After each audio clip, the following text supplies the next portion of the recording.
Welcome to patriots. First question ഇതായിരുന്നു. National mobile monitoring സിസ്റ്റത്തിനെ base ചെയ്തിട്ടുള്ള ക്വസ്റ്റ്യൻ ആണ്. ഫസ്റ്റ് ക്വസ്റ്റ്യൻ്റെ ആൻസർ ഓപ്ഷൻ ബി ആണ്. ഇതിൽ സെക്കൻഡ് സ്റ്റേറ്റ്മെൻറ്റ് ഇൻകറക്റ്റ് ആണ്. ഇവിടെ ministry of electronics and information technology എന്നാണ് പറയുന്നത്. ഇത് മിനിസ്ട്രി ഓഫ് ഇലക്ട്രോണിക്സ് ആൻഡ് ഇൻഫർമേഷൻ ടെക്നോളജിയിലെ മിനിസ്ട്രി ഓഫ് റൂറൽ ഡെവലപ്മെൻ്റ് ആണ്. National mobile monitoring software application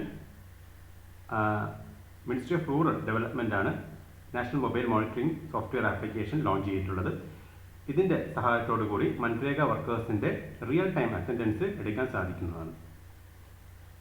അടുത്ത ക്വസ്റ്റ്യൻ നമ്പർ 2 ട്രേഡ് മാർക്ക് റൂൾസിൻ്റെ ബേസ് ചെയ്തിട്ടുള്ള ക്വസ്റ്റ്യൻ ആണ്. ക്വസ്റ്റ്യൻ നമ്പർ 2ൻ്റെ കറക്റ്റ് ആൻസർ ഓപ്ഷൻ സി ആണ്. തന്നിരിക്കുന്ന എല്ലാ സ്റ്റേറ്റ്മെൻറ്റ്സും കറക്റ്റാണ്. ട്രേഡ് മാർക്ക് ആക്ട് ഓഫ് 1999, അതായത് നമ്മുടെ ഒരു എൻ്റർപ്രൈസ് സ്ഥാപനത്തിൻ്റെ ട്രേഡ് മാർക്ക് പബ്ലിഷ് ചെയ്യുന്നത് ministry of commerce and industry ആണ്. ഇത് നമ്മുടെ സ്ഥാപനത്തിൻ്റെ ട്രേഡ് മാർക്കിന് പ്രൊട്ടക്ഷൻ നൽകുന്നു. 10 വർഷമാണ് ഇതിൻ്റെ വാലിഡിറ്റി. 10 വർഷത്തിന് ശേഷം നമ്മളത് റിന്യൂ ചെയ്യണം. അടുത്ത ക്വസ്റ്റ്യൻ നമ്പർ 3 ഫാബുലസ് ഇൻഡസ്ട്രീസിൻ്റെ ബേസിലുള്ള ക്വസ്റ്റ്യൻ ആണ്. ക്വസ്റ്റ്യൻ നമ്പർ 3ൻ്റെ കറക്റ്റ് ആൻസർ ഓപ്ഷൻ ഡി ആണ്. സെമി കണ്ടക്ടർ ചിപ്സ് ആണ്. ഇവിടെ ഫാബുലസ് ഇൻഡസ്ട്രി എന്ന് അവരുടെ മെയിൻ വർക്ക് എന്ന് പറയുന്നത് ചിപ്പ് ഡിസൈനാണ്. ഫാബുലസ് ഇൻഡസ്ട്രി എന്ന് ഓർക്കുക, ചിപ്പ് ഡിസൈനാണ് അവരുടെ മെയിൻ വർക്ക്. എന്നാൽ ഫൗണ്ടറി ഇൻഡസ്ട്രീസ് ആണ് ചിപ്പ് മാനുഫാക്ചറിങ് ചെയ്യുന്നത്. ഫാബുലസ് ഇൻഡസ്ട്രി ചിപ്പ് ഡിസൈൻ മാത്രമേ ചെയ്യുന്നുള്ളൂ, അവർ ചിപ്പ് മാനുഫാക്ചറിങ് ചെയ്യുന്നില്ല. ഫൗണ്ടറി ഇൻഡസ്ട്രിയാണ് ചിപ്പ് മാനുഫാക്ചറിങ് ചെയ്യുന്നത്. അടുത്ത ക്വസ്റ്റ്യൻ നമ്പർ 4 എസ്ക്രോ അക്കൗണ്ടിനെ ബേസ് ചെയ്തിട്ടുള്ള ക്വസ്റ്റ്യൻ ആണ്. ഓപ്ഷൻ ബി ആണ് ഇവിടെ correct answer. Reducing the risk of non payment of money. എന്താണ് എസ്ക്രോ അക്കൗണ്ട് എന്ന് വെച്ച് കഴിഞ്ഞാൽ, ഇതൊരു ടെമ്പററി അക്കൗണ്ടാണ്, ഒരു തേർഡ് പാർട്ടി അക്കൗണ്ടാണ്. അതായത് ഇപ്പം നിങ്ങൾക്ക് ഒരു വീട് വെക്കാം. ഞാൻ ഒരു കൺസ്ട്രക്ഷൻ കമ്പനി, ഒരു കോൺട്രാക്ടറാണെന്ന് വിചാരിക്കുക. ഈ വീടിന് 10 ലക്ഷം രൂപയാണ് നമുക്ക് ചിലവ് വരുന്നത്. അപ്പം നിങ്ങൾ ഒരു ബാങ്കിൽ ഒരു അക്കൗണ്ട് സ്റ്റാർട്ട് ചെയ്തിട്ട് 10 ലക്ഷം രൂപ അതിലിടുന്നു. ഒരു എഗ്രിമെൻറ്റും കാര്യങ്ങളുണ്ട്. ഞാൻ നിങ്ങൾക്ക് ഈ വീട് വെച്ച് തരുമ്പോൾ എനിക്ക് ഈ അക്കൗണ്ടിൽ നിന്ന് ഈ വീടിന് 50 ലക്ഷമാണെന്ന് വിചാരിക്കും. ഈ 50 ലക്ഷം എനിക്കെടുക്കാം. അപ്പം നിങ്ങൾ ഒരു തേർഡ് പാർട്ടി, അതായത് ബാങ്കാണ്. ബാങ്കിൽ ഒരു അക്കൗണ്ടിൽ 50 ലക്ഷം രൂപ ഇടുന്നു. ഞാൻ എപ്പോഴാണോ നിങ്ങൾക്ക് വീട് വെച്ച് നൽകുന്നത് ആ സമയത്ത് ഈ അക്കൗണ്ടിൽ നിന്ന് എനിക്ക് 50 ലക്ഷം എടുക്കാം. അങ്ങനെയാണ് ഒരു agreement.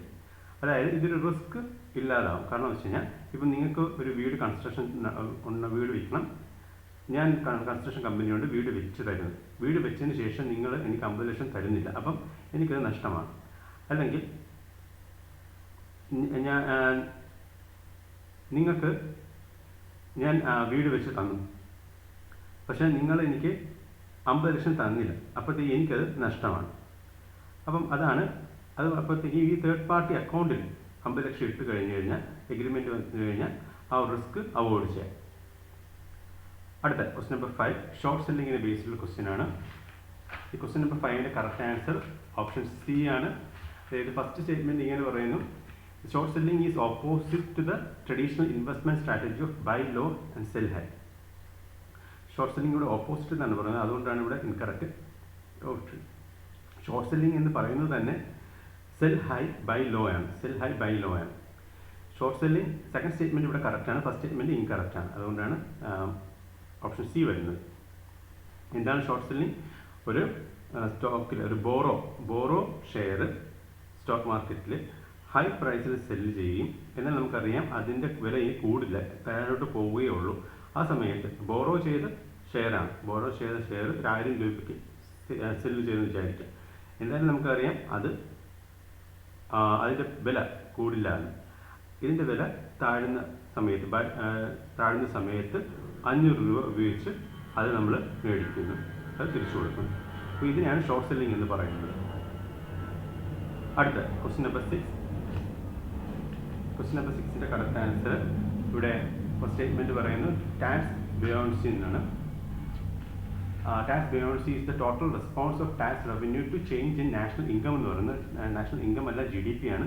Tax buoyancy means is the relationship between tax revenue growth and change in GDP ആണ്. ക്വസ്റ്റ്യൻ നമ്പർ 6ൻ്റെ കറക്റ്റ് ആൻസർ ഓപ്ഷൻ ഡി ആണ്. ഇവിടെ തന്നിരിക്കുന്ന 2 ഇൻകറക്റ്റ് ആണ്. ടാക്സ് ബയോൺസിയും ടാക്സ് ഇലാസ്റ്റിറ്റിയും പറഞ്ഞിരിക്കുന്ന രണ്ട് സ്റ്റേറ്റ്മെൻറ്റ്സും ഇൻകറക്റ്റ് ആണ്. So option D is the correct answer. എന്താണ് ടാക്സ് ബയോൺസി? ടാക്സ് ബയോൺസി എന്ന് പറയുന്നത് റിലേഷൻഷിപ്പ് ബിറ്റ്വീൻ ടാക്സ് റവന്യൂ ഗ്രോത്തും ചേഞ്ച് ഇൻ GDP ആണ്. എന്നാൽ ടാക്സ് ഇലാസ്റ്റിറ്റി എന്ന് പറയുന്നത് എന്താണ്? It's a measure of how the tax revenue changes with the response to the tax rates. Tax റേറ്റ്സിനെ ബേസ് ചെയ്ത് ടാക്സ് റവന്യൂ എന്തുമാത്രം ചേഞ്ചസ് വരുന്നത്, ഇതിനാണ് ടാക്സ് ഇലാസ്റ്റിറ്റി എന്ന് പറയുന്നത്. ടാക്സ് ബയോൺസി എന്ന് പറയുന്നത് റിലേഷൻഷിപ്പ് ബിറ്റ്വീൻ ടാക്സ് റവന്യൂ ഗ്രോത്തും ചേഞ്ച് ഇൻ GDP ആണ്. എന്നാൽ ടാക്സ് ഇലാസ്റ്റിറ്റി എന്ന് പറയുന്നത് ടാക്സ് റേറ്റിന് അനുസരിച്ച് എന്തുമാത്രം ചേഞ്ചസ് ടാക്സ് റവന്യൂവിന് വരുന്നു, ഇതാണ് ടാക്സ് ഇലാസ്റ്റിറ്റി. അടുത്ത ക്വസ്റ്റ്യൻ നമ്പർ 7. ക്വസ്റ്റ്യൻ നമ്പർ 7ന്റെ കറക്റ്റ് ആൻസർ ഓപ്ഷൻ ഡി ആണ്. തന്നിരിക്കുന്ന എല്ലാം ഇൻകറക്റ്റ് ആണ്. ഇവിടെ residence index national housing bank ആണ് ലോഞ്ച് ചെയ്തിട്ടുള്ളത്.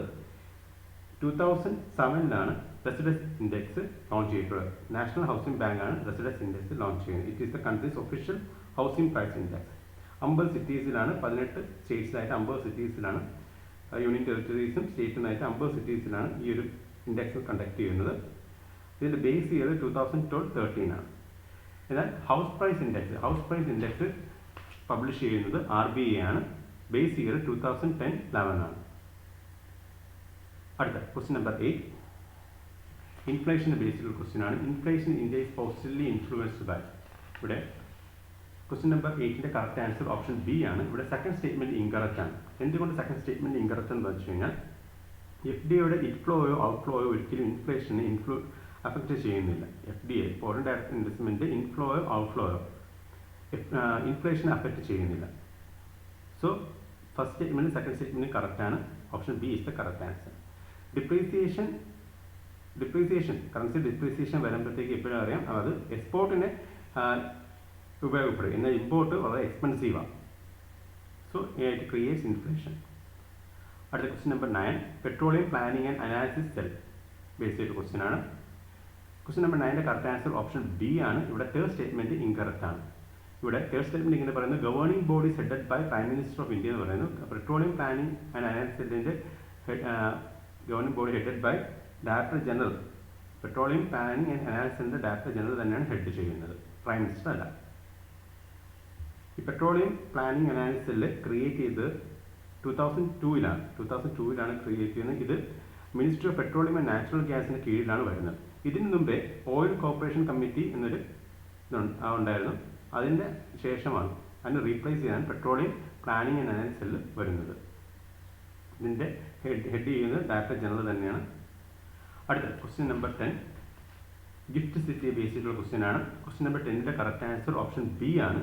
ഇവിടെ തേർഡ് സ്റ്റേറ്റ്മെന്റ് ഇൻകറക്റ്റ് ആണ്. ഈ ഗിഫ്റ്റ് സിറ്റിയുടെ പ്രോജക്റ്റ് വെഞ്ചർ ചെയ്യുന്നത് infrastructure leasing and financial service ആണ്. അല്ലാതെ ഇൻഫ്രാസ്ട്രക്ചർ ഡെവലപ്മെന്റ് ഫിനാൻസ് കമ്പനി അല്ല, infrastructure leasing and financial service ആണ്. Joint venture with GIFT City promote ചെയ്യുന്ന ഗവൺമെന്റ് ഓഫ് ഗുജറാത്തും അതേപോലെ ഗുജറാത്ത് അർബൻ ഡെവലപ്മെന്റ് കമ്പനി ലിമിറ്റഡുമാണ്. അതേപോലെ ഈ പ്രോജക്റ്റിന്റെ joint venture infrastructure leasing and financial service. അടുത്ത ക്വസ്റ്റ്യൻ നമ്പർ 10 ടേമിന് ബേസ് ചെയ്തുള്ള ക്വസ്റ്റ്യൻ ആണ്. Question number 11. ക്വസ്റ്റ്യൻ നമ്പർ 11ന്റെ കറക്റ്റ് ആൻസർ ഓപ്ഷൻ എ ആണ്. ഇത് നാച്ചുറൽ ഫാമിങ്ങിനാണ് ഈ ഓരോ ടേംസും റിലേറ്റഡ് ആയിട്ടുള്ളത്. അടുത്ത question number 12. Pradhan Mantri Kaushal Vikas Yojana base ചെയ്തുള്ള ക്വസ്റ്റ്യൻ ആണ്. ഓപ്ഷൻ ആൻസർ സി ആണ്. എല്ലാ സ്റ്റേറ്റ്മെന്റ്സും കറക്റ്റ് ആണ്. Pradhan Mantri Kaushal Vikas Yojana ministry of skill development and എന്റർപ്രണർഷിപ്പിന് കീഴിലാണ് വരുന്നത്. പ്രധാനമന്ത്രി കൗശൽ വികാസ് യോജന 2015-ലാണ് ലോഞ്ച് ചെയ്തിട്ടുള്ളത്. ഇത് സെൻട്രലി സ്പോൺസർഡ് സ്കീമാണ്. അതായത് സെൻട്രൽ ഗവൺമെന്റും സ്റ്റേറ്റ് ഗവൺമെന്റും ഫണ്ട് ചെയ്യുന്നുണ്ട്. സെൻട്രലി സ്പോൺസർഡ് സ്കീമാണ്. അടുത്ത question number 13. Spot and derivative base ചെയ്തുള്ള ക്വസ്റ്റ്യൻ ആണ്. നമുക്കറിയാം സ്പോട്ട് ആൻഡ് ഡെറിവേറ്റീവ് റെഗുലേറ്റ് ചെയ്യുന്നത് SEBI ആണ്. ഓപ്ഷൻ സി ആണ് correct answer. Securities and exchange board of India regulates the commodity derivatives market in India. Spot and derivatives regulate ചെയ്യുന്നത് SEBI ആണ്. അടുത്ത question number 14. Previous year question ആണ്. 2022 ചോദിച്ചാണ്. Nominal effective exchange റേറ്റിന് real effective exchange റേറ്റിനെ ബേസിലുള്ള question ആണ്. ഇവിടെ answer C ആണ്. ഇവിടെ സെക്കൻഡ് സ്റ്റേറ്റ്മെൻറ്റ് ഇൻകറക്റ്റ് ആണ്. ഇവിടെ സെക്കൻഡ് സ്റ്റേറ്റ്മെൻറ്റ് ഇങ്ങനെ പറയുന്നത് an increase in real effective exchange rate indicates an improvement in trade competition എന്ന് പറയുന്നത്. സി റിയൽ എഫക്റ്റീവ് എക്സ്ചേഞ്ച് റേറ്റിന് ഇൻക്രീസ് ഉണ്ടെങ്കിൽ എക്സ്പോർട്ട് കോസ്റ്റ്ലി ആവുന്നു. എക്സ്പോർട്ട് നമുക്ക് കോസ്റ്റ്ലി ആകുമ്പോഴത്തേക്കും ഇവിടെ ട്രേഡിൻ്റെ കോമ്പറ്റീഷൻ കുറയുന്നു. സോ സെക്കൻഡ് സ്റ്റേറ്റ്മെൻറ്റ് ഇവിടെ തന്നിരിക്കുന്നത് ഇൻകറക്റ്റ് ആണ്. ആൻസർ സി ആണ്. സി നോമിനൽ എഫക്റ്റീവ് എക്സ്ചേഞ്ച് റേറ്റിൽ ഇൻഫ്ലേഷൻ ഇല്ല, എന്നാൽ റിയൽ എഫക്റ്റീവ് എക്സ്ചേഞ്ച് റേറ്റിൽ ഇൻഫ്ലേഷൻ ഉൾപ്പെടുത്തിയിട്ടുണ്ട്. അടുത്ത ക്വസ്റ്റ്യൻ നമ്പർ 15 ഗ്രീൻ ജോബ്സിൻ്റെ ബേസിലുള്ള ക്വസ്റ്റ്യൻ ആണ്. ആൻസർ ഓപ്ഷൻ എ ആണ്. Employment in sectors that help in creation of low carbon economy. Green job എന്ന് പറയുന്നത് minister of new and renewable എനർജിന് കീഴിൽ വരുന്നതാണ് ഗ്രീൻ ജോബ്സ്. ലോഞ്ച് ചെയ്തിട്ടുള്ളത് 2015 അതായത് ഇപ്പോൾ റിന്യൂവബിൾ എനർജി റിലേറ്റഡ് ജോബ്സിന് നമുക്ക് ഗ്രീൻ ജോബ്സ് ആയിട്ട് പറയാം. Positive impact on the planet contribute to the overall എൻവയോൺമെന്റൽ വെൽഫെയർ. ഇതിൻ്റെ മെയിൻ ഗ്രീൻ ജോബ്സിൻ്റെ മെയിൻ എയിം എന്ന് വെച്ചാൽ reduce the negative environment impact ആണ്. അടുത്ത ക്വസ്റ്റ്യൻ നമ്പർ 16 പ്രോംപ്റ്റ് കറക്റ്റീവ് ആക്ഷനെ ബേസ് ചെയ്തിട്ടുള്ളതാണ്. ഇവിടെ ആൻസർ ഓപ്ഷൻ സി ആണ്. ക്വസ്റ്റ്യൻ നമ്പർ 16ന്റെ കറക്റ്റ് ആൻസർ ഓപ്ഷൻ സി ആണ്. തന്നിരിക്കുന്ന എല്ലാ സ്റ്റേറ്റ്മെൻറ്റ്സും കറക്റ്റാണ്. ഇത് റെഗുലേറ്റ് ചെയ്യുന്നത് RBI ആണ്. RBI ആണ് ഇത് ഇൻട്രൊഡ്യൂസ് ചെയ്തിട്ടുള്ളത്. എന്തിനാണ്? അതായത് ചില ബാങ്ക്സ് വീക്ക് പെർഫോമൻസ് ചെയ്യുന്ന ബാങ്ക്സിനെ സൂപ്പർവൈസ് ചെയ്യുകയും കൺട്രോൾ ചെയ്യുകയും അപ്രോപ്രിയേറ്റ് ടൈമിൽ സൂപ്പർവൈസ് ഇൻ്റർവെൻഷൻ നടത്താൻ വേണ്ടിയിട്ടുള്ള RBI ആണ് prompt corrective action introduced ചെയ്തിട്ടുള്ളത്. Prompt corrective action is a framework under which weak banks are brought under the radar of RBI. It is introduced by RBI for the banks in the year 2002. Capital, asset quality and leverage of the banks will be the key areas for the monitoring under the prompt corrective action framework. அடுத்த question number 17. World Debt Report ബേസിലുള്ള question ആണ്. Question number 17ന്റെ correct answer option B ആണ്. ഇവിടെ second statement incorrect ആണ്. World Economic Forum അല്ല A World of ഡെപ്റ്റ് report publish ചെയ്യുന്നത് വേൾഡ് ബാങ്കും IMF ആണ്, ഇന്റർനാഷണൽ മോണിറ്ററി ഫണ്ട് ആണ് എ വേൾഡ് ഓഫ് ഡെപ്റ്റ് റിപ്പോർട്ട് പബ്ലിഷ് ചെയ്യുന്നത്. സെക്കൻഡ് സ്റ്റേറ്റ്മെന്റ് ഇവിടെ ഇൻകറക്റ്റ് ആണ്. എ വേൾഡ് ഓഫ് ഡെപ്റ്റ് റിപ്പോർട്ട് പബ്ലിഷ് ചെയ്യുന്നത് വേൾഡ് ബാങ്കും IMF ആണ്. അടുത്ത question number 18 execution only platform are associated with option A ആണ് buying and selling of mutual funds. Option A ആണ് question number 18ന്റെ correct answer. SEBI introduced the framework for the execution only platform for the investing in the direct plans of mutual fund schemes. അടുത്ത question number 19 ഈ തന്നിരിക്കുന്ന ക്വസ്റ്റ്യനിൽ തന്നിരിക്കുന്ന option ഏതൊക്കെ games ആണ് ഒളിമ്പിക്സിൽ ഉള്ളതെന്നാണ് ചോദിച്ചിട്ടുള്ളത്. ഈ ആൻസർ ഓപ്ഷൻ ഡി ആണ്. ഈ തന്നിരിക്കുന്ന എല്ലാ ഗെയിംസും ഒളിമ്പിക്സിൽ ഉള്ള ഈവൻ്റ് ആണ്.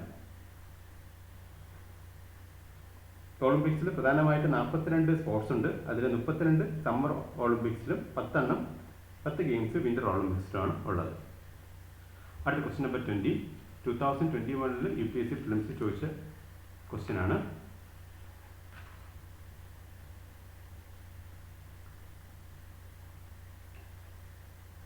Bond yields, the government bond yieldsന്റെ ബേസിലുള്ള ക്വസ്റ്റ്യൻ ആണ്. ഇവിടെ ആൻസർ ഓപ്ഷൻ ഡി ആണ്. തന്നിരിക്കുന്ന എല്ലാ സ്റ്റേറ്റ്മെൻറ്റ്സും കറക്റ്റ് ആണ്. The government bond yields are influenced by actions of United States Federal Reserve, actions of RBI, inflation and short term interest rates. എന്താണ് ബോണ്ട്? അതായത് ഗവൺമെൻറ്റിന് പൈസ വരുന്ന സമയത്ത് ഗവൺമെൻറ് ബോണ്ട് ഇറക്കും, കടപ്പത്രങ്ങൾ, അതനുസരിച്ച് ജനങ്ങളിൽ നിന്ന് പൈസ മേടിക്കും. ഒരു ഇൻട്രസ്റ്റ്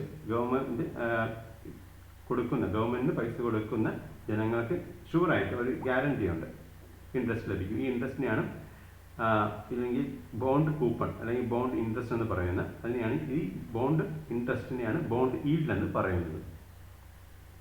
ബോണ്ട് ഈൽഡ് എന്ന് വെച്ച് കഴിഞ്ഞാൽ ബോണ്ട് ഇൻട്രസ്റ്റ് ആണ്, ഇൻട്രസ്റ്റ് പേയ്മെൻറ്റ്. അതായത് ഗവൺമെൻറ്റിൽ നിന്നും ഗവൺമെൻറ്റിന് കടം കൊടുത്ത ആൾക്കാർക്ക് ലഭിക്കുന്ന ഇൻട്രസ്റ്റിനെയാണ് ബോണ്ട് ഈൽഡ് എന്ന് പറയുന്നത്.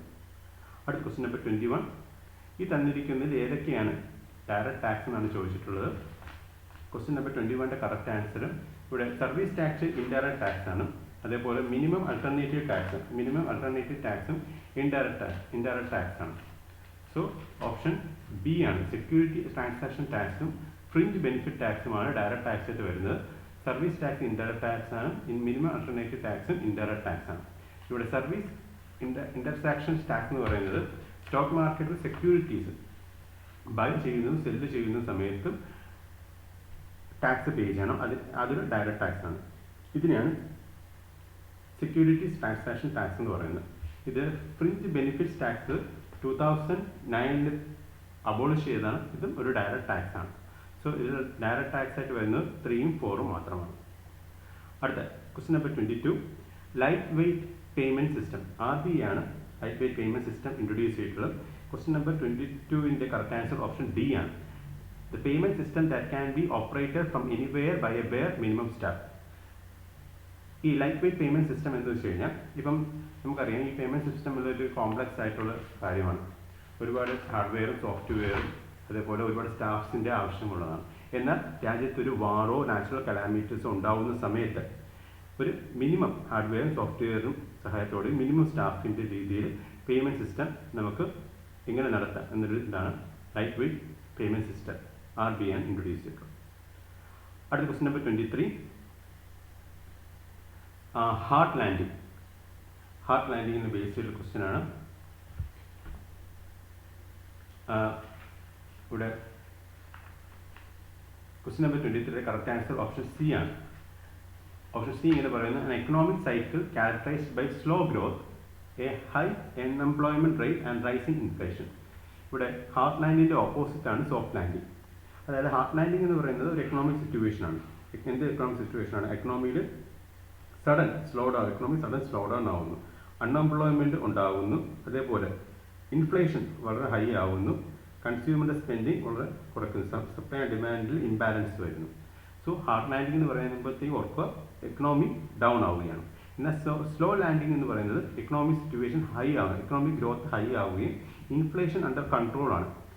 RBIയുടെ മോണിറ്ററി പോളിസിയും ഗവൺമെൻറ് ഫിസിക്കൽ പോളിസിയും കെയർഫുള്ളായിട്ട് ഇൻഫ്ലേഷനെ കൺട്രോൾ ചെയ്യുകയും സോഫ്റ്റ് ലാൻഡിങ്ങിൽ എക്കണോമിയുടെ ഹൈ ഗ്രോത്ത് ആണ് നടക്കുന്നത്. ഹാർഡ് ലാൻഡിങ്ങിൻ്റെ ഓപ്പോസിറ്റ് ആണ് soft landing. So question number 23ന്റെ കറക്റ്റ് ആൻസർ ഓപ്ഷൻ സി ആണ്.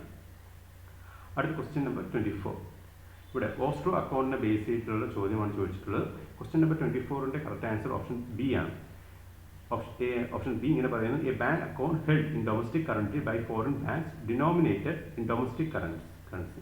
ഇതാണ് കറക്റ്റ് ആൻസർ. ക്വസ്റ്റ്യൻ നമ്പർ 24ന്റെ കറക്റ്റ് ആൻസർ ഓപ്ഷൻ ബി ആണ്. എന്താണ് ഓസ്ട്രോ അക്കൗണ്ട് എന്ന് വെച്ചാൽ ഇതൊരു ഓസ്ട്രോ അക്കൗണ്ട് എന്ന് പറയുന്നത് എന്ന് പറയുന്നത് ഒരു ലാറ്റിൻ വേർഡാണ്.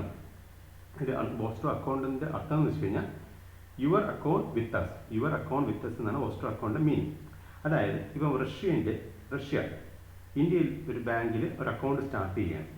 എന്നിട്ട് അവർ ഇടപാട് നടത്തുന്നത് ഇന്ത്യൻ റുപ്പിയിലാണ്, നമ്മുടെ റുപ്പിയിലാണ്. ഇതിനെയാണ് ഓസ്ട്രോ അക്കൗണ്ട് എന്ന് പറയുന്നത്. അതായത് റഷ്യ ഇന്ത്യയിൽ ഒരു അക്കൗണ്ട് സ്റ്റാർട്ട് ചെയ്യണം, ഇന്ത്യൻ റുപ്പിയിലാണ് ഇതിൻ്റെ ഇടപാട് നടത്തുന്നത്. എന്നാൽ നോസ്ട്രോ അക്കൗണ്ട് ഉണ്ട്. നോസ്ട്രോ അക്കൗണ്ട് എന്ന് വെച്ച് കഴിഞ്ഞാൽ അതിൻ്റെ അർത്ഥം എന്ന് വെച്ച് കഴിഞ്ഞാൽ ഇതൊരു നോസ്ട്രോ എന്ന് വെച്ചാൽ ലാറ്റിൻ വേർഡാണ്. അതിൻ്റെ അർത്ഥം your account is with us എന്നാണ്. അതായത് ഇന്ത്യ ഇപ്പം റഷ്യയിലൊരു അക്കൗണ്ട് സ്റ്റാർട്ട് ചെയ്യുന്നു, അത് ഇടപാടെല്ലാം ഫോറിൻ കറൻസിയിലാണ്. ഇതാണ് നോസ്ട്രോ അക്കൗണ്ട് എന്ന്. അപ്പോൾ ഓസ്ട്രോ അക്കൗണ്ട് ഉണ്ട്, നോസ്ട്രോ അക്കൗണ്ട് ഉണ്ട്, അതേപോലെ ലോറോ അക്കൗണ്ട് ഉണ്ട്, അത് തേർഡ് പാർട്ടി അക്കൗണ്ടാണ്. ഇവിടെ ക്വസ്റ്റ്യൻ നമ്പർ 24ന്റെ കറക്റ്റ് ആൻസർ ഓപ്ഷൻ ബി ആണ്. അടുത്ത ക്വസ്റ്റ്യൻ നമ്പർ 25 ഡോട്ടഡ് ലാൻഡ്സിന്റെ ബേസിലുള്ള ക്വസ്റ്റ്യൻ ആണ്. ക്വസ്റ്റ്യൻ നമ്പർ 25ന്റെ കറക്റ്റ് ആൻസർ ഓപ്ഷൻ സി ആണ്. ഡോട്ടഡ് ലാൻഡ് എന്ന് പറയുന്നത് ഒരു ഡിസ്പ്യൂട്ടഡ് ലാൻഡാണ്. അതിൻ്റെ ക്ലിയർ ഓണർഷിപ്പ് ഡോക്യുമെന്റ്സ് ഒന്നുമില്ല, അതിനെയാണ് ഡോട്ടഡ് ലാൻഡ് എന്ന് പറയുന്നത്. Option C disputed lands for which there are no clear ownership documents. അടുത്ത ക്വസ്റ്റ്യൻ നമ്പർ 26 2015 UPSC പ്രിലിംസിൽ ചോദിച്ച ക്വസ്റ്റ്യൻ ആണ്. ക്വസ്റ്റ്യൻ നമ്പർ 26 GDP റേഷ്യോന് base tax to GDP ratio കുറഞ്ഞാൽ ഉണ്ടാവുന്ന ഇൻഡിക്കേഷൻ എന്തെന്നാണ്. ഇവിടെ ഓപ്ഷൻ എ ആണ് correct answer, slow economic growth rate. A decrease in tax to GDP ratio of the country indicates slow in economic growth rate. Option A ആണ് correct answer. അടുത്ത sustainable aviation ഫ്യൂവലിനെ base ചെയ്തിട്ടുള്ള question ആണ്. Question number 27. Question number 27ന്റെ correct answer option C ആണ്. All 3 തന്നിരിക്കുന്ന 3 സ്റ്റേറ്റ്മെന്റ്സും correct ആണ്. അടുത്ത ക്വസ്റ്റ്യൻ നമ്പർ 28 പിഗോവിയൻ ടാക്സിൻ്റെ ബേസിലുള്ള ക്വസ്റ്റ്യൻ ആണ്. പിഗോവിയൻ ടാക്സിൻ്റെ ബേസിലുള്ള ക്വസ്റ്റ്യൻ ആണ്. പിഗോവിയൻ ടാക്സ് എന്ന് വെച്ച് കഴിഞ്ഞാൽ എന്തൊരു കാര്യം, ഏതൊരു ആക്ടിവിറ്റിയോ സൊസൈറ്റിക്ക് ഹാർംഫുള്ളായിട്ട് വരുന്നു, ആ ആക്ടിവിറ്റീസിന് ടാക്സ് നൽകിയിട്ടുണ്ട്. അതിനെയാണ് പിഗോവിയൻ ടാക്സ് എന്ന് പറയുന്നത്. Pigovian tax, the tax on various activities creates environmental pollution or something. So question number 28 correct answer option B ആണ്. It is a tax placed on any good which creates negative externalities in the society. ഇപ്പം ഒരു environment pollution base ചെയ്തിട്ടുള്ള tax ആണ് call tax, അതുപോലെ carbon tax, tax on plastics, paper bags, ഇതെല്ലാം തന്നെ സൊസൈറ്റിയിൽ negative എക്സ്റ്റേണലിസം കൊണ്ടുവരുന്നുണ്ട്. ഇതിനെ ഇംപ്ലിമെന്റ് ചെയ്യുന്ന ടാക്സ് ആണ് പിഗോവിയൻ ടാക്സ്. അടുത്ത ക്വസ്റ്റ്യൻ നമ്പർ 29 മസാല ബോണ്ട്സിന്റെ ബേസിലുള്ള ക്വസ്റ്റ്യൻ ആണ്. മസാല ബോണ്ട് വെച്ച ബോണ്ട് തന്നെയാണ്. ഇവിടെ question number 29 correct answer option C ആണ്. അതായത് world bank, international finance corporation ആണ് ഈ ഒരു ബോണ്ട് ഇറക്കുന്നത്. മസാല എന്നൊരു ഇന്ത്യൻ ഫ്ലേവർ ബോണ്ട് നൽകുന്നേ ഉള്ളൂ. ബോണ്ട് തന്നെ കടപ്പത്രങ്ങൾ തന്നെയാണ്, ഗവൺമെന്റിന് പണം മേടിക്കാം. ഇത് റുപ്പി ഡിനോമിനേറ്റഡ് ബോണ്ട്സ് ആണ്. So question number 29 correct answer first statement second statement correct ആണ്. വേൾഡ് ബാങ്ക് ആണ്. വേൾഡ് ബാങ്കിന്റെ ഒരു ഓർഗനൈസേഷൻ, ഇന്റർനാഷണൽ ഫിനാൻസ് കോർപ്പറേഷൻ ആണ് ഈ ഒരു ബോണ്ട് ഇറക്കുന്നത്. Masala bonds are rupee denominated borrowings issued by Indian entities in overseas market ആണ്. അടുത്ത question number 30 e migrate portal ബേസിലുള്ള ക്വസ്റ്റ്യൻ ആണ്. ഓപ്ഷൻ ബി ആണ് കറക്റ്റ് ആൻസർ. ഇവിടെ ഫസ്റ്റ് സ്റ്റേറ്റ്മെന്റ് ഇൻകറക്റ്റ് ആണ്. Option B is the correct answer of question number 30. അടുത്ത question number 31 GDP ഗ്യാപ്പിന് ബേസിലുള്ള ക്വസ്റ്റ്യൻ ആണ്. Question number 31 correct answer option B ആണ്. എന്താണ് GDP ഗ്യാപ്പ് എന്ന് വെച്ച് കഴിഞ്ഞാൽ it is the actual GDP minus potential GDP by potential GDP. GDP gap actual GDP minus potential GDP by potential GDP. Difference between potential GDP and actual GDP for a given year. So question number 31 is the correct answer option B ആണ്. അടുത്ത question number 32 floating ഫാമിങ്ങിന്റെ ബേസിലുള്ള question ആണ്. ഈ തന്നിരിക്കുന്ന എല്ലാ സ്റ്റേറ്റ്മെന്റ്സും correct ആണ്. Option C ആണ് correct answer. Floating ഫാമിനെ കുറിച്ചുള്ള ബ്രീഫ് നോട്ട് ഇവിടെ നൽകിയിട്ടുണ്ട്, വായിച്ചു നോക്കാം. അടുത്ത ക്വസ്റ്റ്യൻ നമ്പർ 33 എക്കണോമിയിലെ സെക്ടേഴ്സിനെ ബേസ് ചെയ്തിട്ടുള്ള ക്വസ്റ്റ്യൻ ആണ്. ഇവിടെ ഫസ്റ്റ് സ്റ്റേറ്റ്മെന്റ് ഇങ്ങനെ പറയുന്നു, the quaternary sector reflects the activities related to education, research and development. quaternary sector എന്ന് പറയുന്നത് നോളജ് ബേസ്ഡ് ആയിട്ടുള്ള സെക്ടറാണ്. നോളജ് ബേസ്ഡ്, അതായത് ഇന്റലക്ച്വൽ ആക്ടിവിറ്റീസ് ആണ്. സോ ഫസ്റ്റ് സ്റ്റേറ്റ്മെന്റ് കറക്റ്റ് ആണ്. It is related with education, research. പക്ഷേ അതൊരു ഡെവലപ്മെന്റ്, റിസർച്ച് ഡെവലപ്മെന്റ് എന്നായിരിക്കണം. സോ ഫസ്റ്റ് സ്റ്റേറ്റ്മെന്റ് കറക്റ്റ് ആണ്. പക്ഷേ ഇവിടെ നമുക്ക് നോട്ട് കറക്റ്റ് ആണ് കണ്ടുപിടിക്കേണ്ടത്. സോ ഇത് നോട്ട് കറക്റ്റ് ആയിട്ട് വരുന്നില്ല, ഇത് കറക്റ്റ് ആണ്. അടുത്ത ക്വസ്റ്റ്യൻ നമ്പർ സ്റ്റേറ്റ്മെന്റ് 2 നോക്കാം. Quinary sector consist of highest level of decision making. ഈ സ്റ്റേറ്റ്മെന്റ് കറക്റ്റ് ആണ്. അടുത്ത തേർഡ് സ്റ്റേറ്റ്മെന്റ് വരുന്നത് the tertiary sector of India is involve in providing services which contributes the most of the country's GDP. അതായത് service സെക്ടറാണ് ഇന്ത്യയുടെ കൺട്രിയുടെ GDP കൂടുതൽ contribute ചെയ്യുന്നത്. ഈ സ്റ്റേറ്റ്മെന്റ് കറക്റ്റ്. 3 സ്റ്റേറ്റ്മെന്റ്സും കറക്റ്റ് ആണ്. പക്ഷെ നമുക്ക് നോട്ട് കറക്റ്റ് ആണ് കണ്ടുപിടിക്കുന്നത്. അതുകൊണ്ട് ഓപ്ഷൻ ഡി ആണ് കറക്റ്റ് ആൻസർ. പ്രധാനമായിട്ടും പ്രൈമറി സെക്ടർ ഉണ്ട്, സെക്കൻഡറി സെക്ടർ ഉണ്ട്, ടെറിഷറി സെക്ടർ ഉണ്ട്. ഫോർത്ത് സെക്ടറാണ് quaternary sector activities, knowledge based സെക്ടറാണ്. നാലാമത്തത് ക്യൂനറി ആക്ടിവിറ്റീസ്. അതിനെയാണ് ഗോൾഡ് കോളർ പ്രൊഫഷൻ എന്ന് പറയുന്നത്. ക്യൂനറി സെക്ടർ തന്നെയാണ് ഗോൾഡ് കോളർ പ്രൊഫഷൻ എന്ന് പറയുന്നത്. Highest decision making, levels of decision making ഈ ഒരു സെക്ടറിൽ വരുന്ന ജോബ്സിനെയാണ് ക്യൂനറി സെക്ടർ എന്ന് പറയുന്നത്. ക്വട്ടനറി ഫോർത്ത് സെക്ടർ എന്ന് പറയുന്നത് നോളജ് ബേസ്ഡ് ആണ്, ഇന്റലക്ച്വൽ ബേസ്ഡ് ആയിട്ടുള്ള സെക്ടറാണ്. ടെറിഷറി സെക്ടറാണ് സർവീസ് സെക്ടർ. അടുത്ത ക്വസ്റ്റ്യൻ നമ്പർ 34. ഇവിടെ ക്വസ്റ്റ്യൻ പറഞ്ഞിരിക്കുന്നത് ഈ തന്നിരിക്കുന്നതിൽ India is not a signatory how many of the given initiative, തന്നിരിക്കുന്ന ഇനിഷ്യേറ്റീവിൽ ഏതൊക്കെയല്ല ഇന്ത്യ സിഗ്നേറ്ററി അല്ല എന്നാണ് ചോദിച്ചിട്ടുള്ളത്. ഇവിടെ തന്നിരിക്കുന്നതിൽ ഇന്ത്യ സിഗ്നേറ്ററി ആയിട്ടുള്ളത് ബ്രേക്ക് ത്രൂ അജണ്ടയിൽ മാത്രമാണ്. ഫസ്റ്റ്, സെക്കൻഡ്, തേർഡിലൊന്നും ഇന്ത്യ സിഗ്നേറ്ററി അല്ല. അതുകൊണ്ട് തന്നെ ഓപ്ഷൻ സി ആണ് correct answer. India Breakthrough Agenda signatory ആണ്, ഒപ്പുവെച്ചിട്ടുണ്ട്. India is signatory of Breakthrough Agenda. എന്താണ് Breakthrough Agenda? Is a project that aims to enhance international cooperation on climate change. COP26 ഈ Breakthrough Agenda India sign ചെയ്തിട്ടുള്ളത്. Question number 34 correct answer option C ആണ്. അടുത്ത question number 35, bio carbon fund initiative sustainable forest landscape managed by option D ആണ്, World Bank ആണ് correct answer. World Bank ആണ് bio carbon fund initiative four sustainable forest landscape fund ചെയ്യുന്നത്. അടുത്ത question number 36, സ്കേലോ India പ്രോഗ്രാമിന് ബേസിലുള്ള question ആണ്. Question number 36 correct answer option C ആണ്. സ്കേലോ India ഒരു central sector സ്കീമാണ്. It is under the ministry of youth affairs and sports. അടുത്ത question number 37, ഓപ്ഷണലി convertible ഡിബെഞ്ചേഴ്സിന്റെ ബേസിലുള്ള question ആണ്. Question number 37 correct answer option A ആണ്.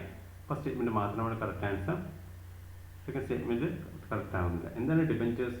ഒരു company മണി raise ചെയ്യാൻ വേണ്ടിയിട്ട് especially ജനങ്ങളിൽ നിന്ന് മണി കളക്ട് ചെയ്യുന്നതാണ് ഡിബെഞ്ചേഴ്സ് എന്ന് പറയുന്നത്. എന്നാൽ ഓപ്ഷണൽ കൺവേർട്ടഡ് ഡിബെഞ്ചേഴ്സ് എന്ന് വെച്ച് കഴിഞ്ഞാൽ ഇൻവെസ്റ്റേഴ്സിന് കമ്പനിയിൽ ഇൻവെസ്റ്റ് ചെയ്യുന്ന അവർക്ക് ഈ ഡെപ്റ്റ് പിന്നീട് ഫ്യൂച്ചറിൽ ഷെയർസ് ആക്കാം. ഡിബെഞ്ചേഴ്സിനെ കൺവേർട്ട് ഇൻടു ഷെയർസ്, ഇതിനെയാണ് ഓപ്ഷണൽ കൺവേർട്ടബിൾ ഡിബെഞ്ചേഴ്സ് എന്ന് പറയുന്നത്. അടുത്ത ക്വസ്റ്റ്യൻ നമ്പർ 38, പെർമാക്രൈസിസ് ഇതൊരു word Collins dictionary 2022 word of the year ആയിട്ട് പ്രഖ്യാപിക്കുന്നുണ്ട്. ഇതിനെ ബേസ് ചെയ്തിട്ടുള്ള അതിനാണ് പെർമാക്രൈസിസ് എന്ന് വെച്ച് കഴിഞ്ഞാൽ extended period of instability and insecurity തന്നെയാണ് ഇതിൻ്റെ അർത്ഥം. So option B is the correct answer of question number 38. അടുത്ത question number 39, anti profiteering provisions GST ലോസിൻ്റെ ബേസിലുള്ള ക്വസ്റ്റ്യൻ ആണ്. Question number 39 correct answer option C ആണ്. അടുത്ത ക്വസ്റ്റ്യൻ നമ്പർ 40, ക്യാരി ട്രേഡിൻ്റെ ബേസിലുള്ള ക്വസ്റ്റ്യൻ ആണ്. എന്താണ് ക്യാരി ട്രേഡ് എന്ന് വെച്ച് കഴിഞ്ഞാൽ ഇപ്പം US നിന്നും ഇപ്പം ഒരു ചെറിയ ഇൻട്രസ്റ്റിൽ മണി ബോറോ ചെയ്യും, അത് ഇന്ത്യയിൽ ഇൻവെസ്റ്റ് ചെയ്യുന്നു, ഹൈ ഇൻട്രസ്റ്റിൽ ഇൻവെസ്റ്റ് ചെയ്യുന്നു. ഈ ഒരു ട്രേഡിനെയാണ് ക്യാരി ട്രേഡ് എന്ന് പറയുന്നത്. ഓപ്ഷൻ ബി ആണ് correct answer. Borrowing in low yielding currencies and investing in high yielding currencies. അടുത്ത ക്വസ്റ്റ്യൻ നമ്പർ 41, എനർജി ട്രാൻസിഷൻ ഇൻഡെക്സിന്റെ ബേസിലുള്ള ക്വസ്റ്റ്യൻ ആണ്. ഓപ്ഷൻ എ ആണ് correct answer. Energy transition index publish ചെയ്ത് വേൾഡ് എക്കണോമിക് ഫോറമാണ്. അടുത്ത ക്വസ്റ്റ്യൻ നമ്പർ 42, ക്വസ്റ്റ്യൻ നമ്പർ 42ന്റെ correct answer option A ആണ്. The printing of currencies comes under the liability of RBI and not government of India. Currencies print ചെയ്യുന്നത് RBI ആണ്, government കീഴിലല്ല.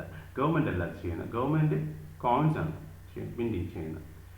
Second statement ഇങ്ങനെ പറയുന്നത്, so the cash reserve ratio can be used for inflation control, it is not a part of RBI's monetary policy. Cash reserve ratio RBIയുടെ monetary പോളിസിയിൽ വരുന്നത് തന്നെയാണ്. അതായത് എപ്പോഴാണോ cash reserve ratio RBI high ആക്കുന്ന ആ സമയത്ത് ബാങ്കിന് കൂടുതൽ ലെൻഡ് ചെയ്യാൻ പറ്റില്ല, അപ്പോഴത്തേക്കും എക്കണോമിയിൽ ഇൻഫ്ലേഷൻ കൺട്രോൾ ചെയ്യാൻ പറ്റും.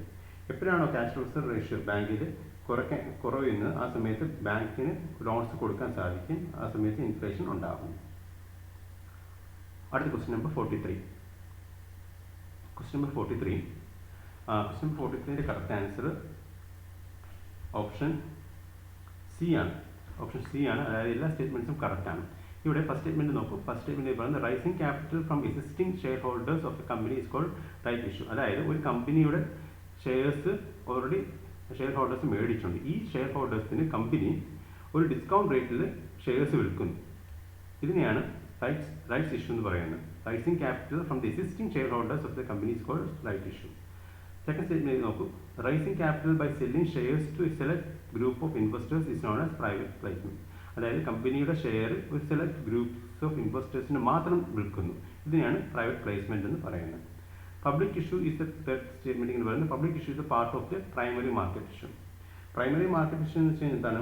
ഒരു സ്റ്റോക്ക് മാർക്കറ്റിൽ കമ്പനി ആദ്യമായിട്ട് സെക്യൂരിറ്റീസ് സെല് ചെയ്യുന്നത് ഇതിനെയാണ് പ്രൈമറി മാർക്കറ്റ്. പബ്ലിക്കിന് ഇഷ്യൂ ചെയ്യുന്നത്. ഇതിനെയാണ് primary. So public issue is A part of primary market issue. 3 സ്റ്റേറ്റ്മെൻറ്റ്സും കറക്റ്റാണ്. റൈറ്റ്സ് ഓഫറിംഗ് എന്ന് പറയുന്നത്, അതായത് റൈറ്റ്സ് ഇഷ്യൂ എന്ന് പറയുന്നത് ഒരു കമ്പനിയുടെ ഷെയർസ് ഓൾറെഡി ഇൻവെസ്റ്റേഴ്സിനുണ്ട്, ഷെയർ ഹോൾഡേഴ്സിനുണ്ട്.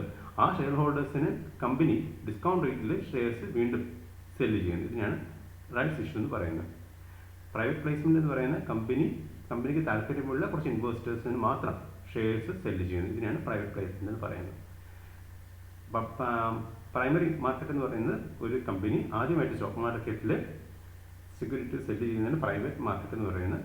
ഇത് ആദ്യമായിട്ട് പബ്ലിക് ഇഷ്യൂ ചെയ്യുന്നതാണ് പബ്ലിക് ഇഷ്യൂ എന്ന് പറയുന്നത്. So public issue is A part of the primary market. അടുത്ത ക്വസ്റ്റ്യൻ നമ്പർ 44, ട്രേഡ് മാർക്കിന് റിലേറ്റഡ് ആയിട്ടുള്ള ക്വസ്റ്റ്യൻ ആണ്. നമ്മൾ നേരത്തെ ട്രേഡ് മാർക്കിന് റിലേറ്റഡ് ഒരു ക്വസ്റ്റ്യൻ ചെയ്തതാണ്. ഇവിടെ ക്വസ്റ്റ്യൻ നമ്പർ 44ൻ്റെ കറക്റ്റ് ആൻസർ ഓപ്ഷൻ സി ആണ്. തന്നിരിക്കുന്ന എല്ലാ സ്റ്റേറ്റ്മെൻറ്റ്സും കറക്റ്റാണ്. അതായത് നമ്മളിപ്പോൾ സ്ഥാപനത്തിന് ട്രേഡ് മാർക്ക് ഉണ്ടെങ്കിൽ ഈ ട്രേഡ് മാർക്ക് പബ്ലിഷ് ചെയ്യുന്ന minister of commerce and industries ആണ്. ഇത് നമ്മുടെ ഇപ്പം ഈ ഒരു ലോഗോ അക്കാഡമിയുടെ ലോഗോ ട്രേഡ് മാർക്കിന്, അതായത് minister of commerce and industries ആണ് പബ്ലിഷ് ചെയ്തിട്ടുള്ളത്. ഇത് 10 വർഷം നമ്മുടെ അക്കാഡമിക്ക് വാലിഡ് ആണ്. അതിനുശേഷം 10 വർഷത്തിന് ശേഷം വീണ്ടും റിന്യൂ ചെയ്യണം. അതുവരെ ഇത് ആർക്കും നമുക്ക് യൂസ് ചെയ്യാൻ, മറ്റൊരു സ്ഥാപനങ്ങൾക്കും യൂസ് ചെയ്യാൻ പറ്റില്ല. അടുത്ത ക്വസ്റ്റ്യൻ നമ്പർ 45, റീൽ ആൻഡ് നിയറിൻ്റെ ബേസിൽ ക്വസ്റ്റ്യൻ ആണ്. റീലിൻ്റെ ബേസിൽ നമ്മൾ നേരത്തെ ഒരു ക്വസ്റ്റ്യൻ ചെയ്തതാണ്. ക്വസ്റ്റ്യൻ നമ്പർ 45ൻ്റെ കറക്റ്റ് ആൻസർ ഓപ്ഷൻ ഡി ആണ്. തന്നിരിക്കുന്ന എല്ലാ സ്റ്റേറ്റ്മെൻറ്റ്സും ഇൻകറക്റ്റ് ആണ്. That's all. Thanks for watching.